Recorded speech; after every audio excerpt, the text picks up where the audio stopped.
Welcome back to another episode of AA Entertainment. For the next several videos, to be exact for the next 10 to 20 videos, Andrew and I will be continuing our most recent video, counting down our top 10 favorite film directors of all time. And so right now we'll be talking about our top 10 favorite films from our top 10 favorite film directors. My name is Alexander Petri, and today I'll be discussing my top 10 favorite films from, bar none, the most influential film director of already 2 generations. I'm going to get right to the point, but as you can tell, both me and Andrew had Steven Spielberg on our list. And Steven Spielberg is bar none the biggest name in Hollywood. Anybody who hasn't even seen a film knows the name Steven Spielberg. So today I'll be discussing my top 10 favorite films from Steven Spielberg. And as always, I'm going to start from the bottom of the list. At number 10, War of the Worlds. War of the Worlds, that one definitely caught me off guard, and I'm pretty sure it caught many people off guard. War of the Worlds is based off the H.G. Wells novel, which, interestingly enough, H.G. Wells is is my most influential writer, the writer who influenced me the most, who really got me into reading. And so with Steven Spielberg's War of the Worlds, he definitely put a new modern twist on the H.G. Wells classic, starring Tom Cruise and a very young Dakota Fanning, and the film is very reminiscent of Cormac McCarthy's The Road. And as opposed to being a film like Jaws or Close Encounters, which do have some gritty elements and are a bit mysterious, this does definitely come across almost as serious as movies like Saving Private Ryan or Warhorse. War of the Worlds is an amazing film, and like I said, it came out in 2005, so it's simultaneously, it simultaneously pays homage to Spielberg's earlier films, like that stimulate the imagination, that give us hope, that deals with the topics of the supernatural, in this case extraterrestrials, but also definitely he showcases his more serious, more political side, which he did in films such as Saving Private Ryan and Warhorse. Next on the list, Jurassic Park. Now, one of my favorite things to do is, and if you ever need, I can hook you guys up, I love looking at my favorite movie theaters and looking at their showtime, because if you look in the right spots, you can see films from the 1930s or 40s, or even later or sooner, on the big screen. And the first film that I saw, the first classic film I saw on the big screen, was Steven Spielberg's Jurassic Park. Jurassic Park is based off of the Michael Crichton novel, and Steven Spielberg himself called it a spiritual sequel to Jaws, which was also a spiritual sequel to Duel. Jurassic Park is definitely, it's violent. It definitely helped pave the road once again for the summer blockbuster, which Spielberg himself launched into the mainstream. And I think it's an interesting combination between Michael Crichton's narcissistic views on amusement parks such as Disney World, but also Spielberg's sense of hope for humanity, and it also plays off as a cautionary, almost Aesop fable, with a brilliant combination of practical effects and CGI, with absolutely terrifying velociraptors and dinosaurs. And it also has Newman from Seinfeld. Number 8, Indiana Jones and the Raiders of the Lost Ark, or when it was first released, Raiders of the Lost Ark. Raiders of the Lost Ark is an adventure like no other film. It is technically a joint effort between George Lucas and Steven Spielberg, but it definitely has Steven Spielberg written all over it. And even though it came out after Star Wars, come on, I will take Indiana Jones over Star Wars any day. Disney, why the hell do you have a Star Wars theme park and not an Indiana Jones theme park? It ideally captures the enthusiastic, practical effects, stunt show action films of the 1980s, while also paying homage to movie serials and Saturday matinees that people such as Steven Spielberg and George Lucas grew up with. and the 40s and 30s, such as Flash Gordon, which in itself became an 80s cult classic. Aside from the amazing action sequences, it also has some nightmare-inducing scenes, such as when the Nazis open up the Ark, when you see Alfred Molina impaled on spikes. I mean, Indiana Jones definitely got the MPAA scratching their heads on the future of the PG rating. And then we ended up with Temple of Doom, which definitely led to a symposium amongst the MPAA saying, okay, we need to have a rating that's like smack that between PG and R. And plus you get to see, I mean, me being Jewish, it's definitely entertaining to see Indiana Jones, Harrison Ford, kick a lot of Nazi ass. At number 7, Munich. So Munich is a film I am very divided on. It's definitely a film I have two minds on.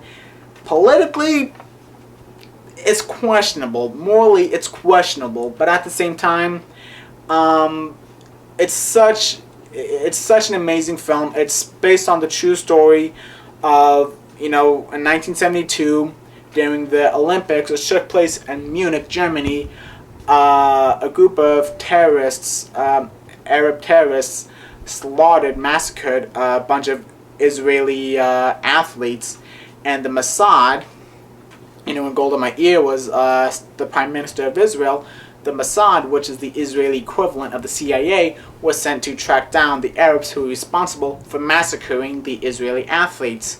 The film is intense, and that's putting it mildly.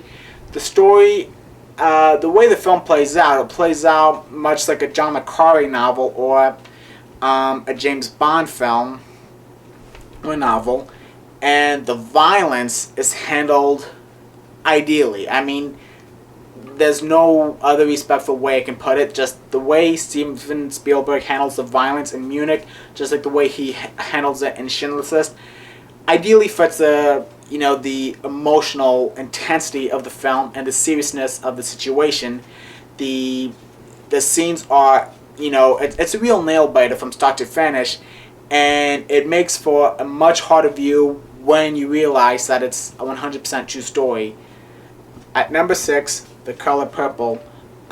Steven Spielberg himself went on record saying that if it weren't for The Color Purple, we wouldn't have films like Amistad or Saving Private Ryan or Munich or Schindler's List.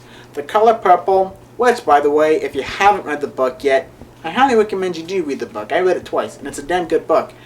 As a matter of fact, that was the last film I saw in the movie theaters before this whole, coronavirus thing took over. The Color Purple it's just such an amazing film. I'm speechless on how just amazing the film plays out. Interesting fact that if it weren't for The Color Purple, we would not have the Oprah show, and I don't know if that's a good thing or a bad thing. I think that's up for debate. And oddly enough, Steven Spielberg discovered Whoopi Goldberg when she was a stand-up comic. So who knew that a stand-up comic would deliver such an amazing dramatic performance? The film ideally represents the struggles that the African American community went through in early America and what women went through in early America. And unfortunately, a lot of those issues still happen today. Definitely not as severe, thank God, but a lot of that is still an issue nowadays. But the film has an amazing score, shockingly not from John Williams, but I'm going to tell you right here and now, if you don't feel your heart sink within the first 2 minutes, if your heart doesn't sink within the first 2 minutes of the film, and if you're not tearing up by the end of the film, go see your therapist. The Color Purple, it's tragic, it's beautiful, it's heartbreaking, it's heartwarming. An interesting fact, the actress that plays Squeak is the daughter to Tommy Chong from Cheech and Chong. So you got Cheech and Chong's daughter in there. The film, like I said, the score is beautiful, the scenes are beautiful, and like I said, if you're not crying by the end of that film, what's wrong with you? At number 7, Close Encounters of the Third Kind. Close Encounters of the Third Kind was, it was definitely one of Spielberg's darker films, featuring one of the greatest film directors to have come out of France, Francois Truffaut, who directed, I believe, the first book-to-film adaptation of Fahrenheit 451. The film is full of suspense. It's almost like you're watching 2 to 3 different films. Starring Richard Dreyfuss, fresh off of Jaws. You see a father in suburban America witnesses flying saucers plaguing his hometown, and we also have the government involved. It just have a lot of strange stuff going on. It features one of the most iconic scenes in all of cinema history, where Richard Dreyfuss is sitting at a train stop looking at a map, and you see a car pull up behind him, but then you see just like weird ass headlights, and all of a sudden you see this car fly up in the air. Close Encounters is starts off as an intense psychological thriller, as we see all of these, only a handful of people witnessing these erratic situations, going on, while we also see the government trying to get to the root of the problem. And as Richard Dreyfuss gradually descends into madness, it swiftly turns into the predecessor to E.T. At number 4, Duel. Duel started off as a TV film, and after seeing its popularity, Steven Spielberg got the golden ticket to go ahead and shoot more footage and turn it into a feature film that would be shown in theaters. Duel was the first film that started off this mastermind's career. And honestly, good job, Steven Spielberg. With this film, he holds no punches. He just goes all out in it. He treated this low-budget film as if it were a $20 million budget film. As a matter of fact, Steven Spielberg called Jaws the spiritual sequel to Duel. And with a simple enough premise featuring one of the great veteran actors, Dennis Weaver, whom Spielberg was inspired to cast after seeing him in one of Spielberg's favorite films, Touch of Evil. Throughout the film, we just see Dennis Weaver leaving his house and then going on this almost cross-country road trip, being hunted down by this behemoth of a truck with numerous amounts of license plates which came from its previous victims. Duel is haunting. We never see the truck driver's face. It's very Hitchcockian. The truck has, it's one of the scariest villains ever put to cinema history. It's an amazing film. It's suspenseful. It's nail-biting. It's action-packed. And it was Spielberg's first brainchild put on the big screen. At number 3, Schindler's List. Schindler's List is definitely a film. Obviously, I have seen this after I've seen films such as Jaws and E.T. It's an amazing film, and even to this day, whenever I watch Schindler's List, it's very difficult to put put up with the fact that Steven Spielberg, the guy who directed Jaws and E.T. and Hook, directed Schindler's List. It is, honestly, I think it is the most mainstream, the most accessible film about the Holocaust that's out there. Maybe aside from The Pianist. Schindler's List is bar none. Okay, it's bar none the most brutal Holocaust film that's not a documentary that I have seen. With an amazing performance by up-and-coming actor Ray Fiennes, who plays the monstrous Armageddon. Steven Spielberg holds no punches, and he definitely breaks away from his comfort zone. He breaks away from his style to deliver us one of the most effective films in cinema history. He holds no punches at showing how brutal the Jews were treated in Nazi Germany and how brutal kids were treated. It's 3 hours of absolute hell to sit through. It's an amazing film. Each and every time you watch it, it's like it's not even like you're watching a film. It's an actual experience. It's heart-wrenching. It's one hell of a movie. It's a very well put together film. And in a world where people either deny the fact that the Holocaust happened, or people say that the Holocaust wasn't as bad as what happened, I'm glad that a film such as Schindler's List exists, and it's very relevant to nowadays and what's going on in Israel, to the Jewish people. At number 2, E.T. E.T. is, I've said this with each and every film on this list, E.T. is just absolutely brilliant. It's Definitely more upbeat than Spielberg's previous films, chronologically. It's an absolute tearjerker. Much like Close Encounters of the Third Kind, it pays homage to the sci-fi films of the 50s, which people such as Spielberg and Lucas grew up with, or people like me grew up with. We see a young boy in suburban America growing up who's like not only the black sheep of his family, but the black sheep of his entire hometown. And we see him befriend his, his alien buddy, E.T., who he not only emotionally connects with, but even starts to subconsciously emotionally feel what E.T. feels. He begins to physically feel what E.T. feels.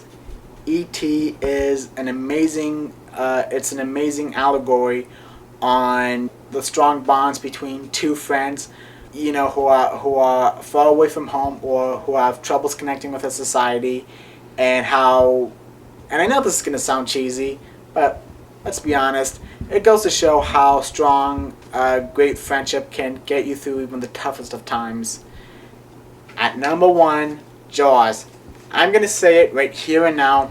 If it weren't for Steven Spielberg's Jaws, and if it weren't for that mechanical great white shark, I wouldn't be doing this right now. I wouldn't be nearly as passionate for filmmaking as I am to this day. Jaws, I'd have to say, is the one film I've watched more than any other film. I can go on for an hour on how amazing Jaws is, which I won't, because then Andrew would probably kick my ass. It even goes to show how an amateur filmmaker with logic and an IQ can turn lemons into lemonade. When this great white robotic shark broke down, Steven Spielberg ended up creating some of the most intense and effective scenes in any film. Horror, drama, romance. He just took, they are born in some of the most emotionally effective films in all of cinema history, whether it be, Christy going for her last swim, or the one scene that scares me to death to this day, Ben Gardner missing his eyeball coming out from the bottom of that boat. And, whenever people try to argue with me about CGI versus practical effects, I always shoot them with this one. Have you ever seen Jaws? Have you ever seen Jaws? I dare you, watch Jaws and tell me that any Avengers, superhero, or Gods of Egypt movie is better than Jaws, has better effects than Jaws. That's all for now. This has been a AA entertainment presentation, and go watch some Steven Spielberg movies.